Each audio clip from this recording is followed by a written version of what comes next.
Thanks, Chelsea. I'm Gabriela Hernandez, and I'm sitting here with Melanie Wilderman, a teacher at Northwestern who has already published 2 books on Kindle. So tell me, Melanie, how did you start creating your first book? I started writing the first book when I was in my bachelor's degree at the University of Oklahoma. In their mass communication program, they had a novel writing class, and I had this idea a long time ago, probably in 1999, and then I revisited it again in my master's program, where I was focusing on professional writing, and then I came back in the summer of 2010, I believe, and revamped it, made it a little bit more up to date, and that's when I first published it on Kindle. So honestly, it had like a 10-year run between my idea and then actually publishing it. So what was your inspiration for this book? You know, in looking back, because it was quite a while ago, I don't really know where the exact idea came from of the young girl. She's 13 and she can see and talk to ghosts and acts as an intermediary between the living and the dead. I don't really know where that idea came from in particular, but I do know that my inspiration was just partly because I loved to read at the young adult age, the middle reader to young adult age, from ages probably 9 to 15 or 16. I was constantly reading, and series like Babysitter's Club and Sweet Valley High and those kind of things just were a big part of my childhood in my teenage years. I know you said you started this idea in a writing class, but was it always your intention to publish a book? Yes, definitely. I was really excited when I got to OU in their journalism program to see that they had some electives that were like fiction writing, and so I have always had, for as long as I can remember, had the dream of publishing novels. So what is the story Case 1 about? The premise is that Cadence Pride is the protagonist's name, and she discovers on her 13th birthday, very much by surprise and in a shocking situation, that she has the ability to see and talk to ghosts, and that she is being asked from the afterworld, she's being asked if she will serve as what they call a ghost glimpser, and that is someone who helps people who have died solve problems that they may have left behind. And so each of the books has a name and is named like Case 1 or Case 2, because each book she's taking care of a specific case and trying to help the person who has died with the problem that they left behind. And when did you decide to start Case 2? I decided, actually, Case 2 has been in the works for probably 5 years. I had only written maybe 50 pages of it, but after I published the first one on Kindle, and it got pretty good reception, and I was just really proud of that accomplishment, it came a lot easier to finish that second one, and I published it just about a year after the first one. So the first one was in the summer of 2010, and the second book was published in the summer of 2011. And now I hear you're coming out with a third book? The goal is to have it come out again in the summer, so summer 2012. I don't have an exact date yet, but working in the summers to finish the book really works for me because of my teaching schedule. I have free time in the summers. So the third book is going to be Case 3? It is Case 3, and it does not have a specific title yet. I just know it will be Cadence Pride and Case number 3 in the title. And the title's actually usually, it's one of the last things I do. I kind of have to get to the end of the book and see where it's taken me before I give it a title. So I know Case 1 and 2 are available on Kindle. Why did you choose that path?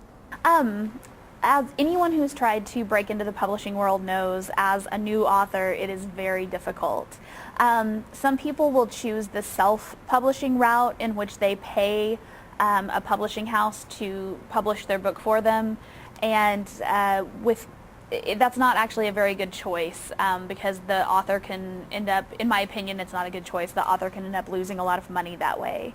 But Kindle publishing offers you this safe way of publishing where you are not out any money, but you can still make some money on your books. Because I am not a well-known author yet, I've priced my books very low, $2.99 each.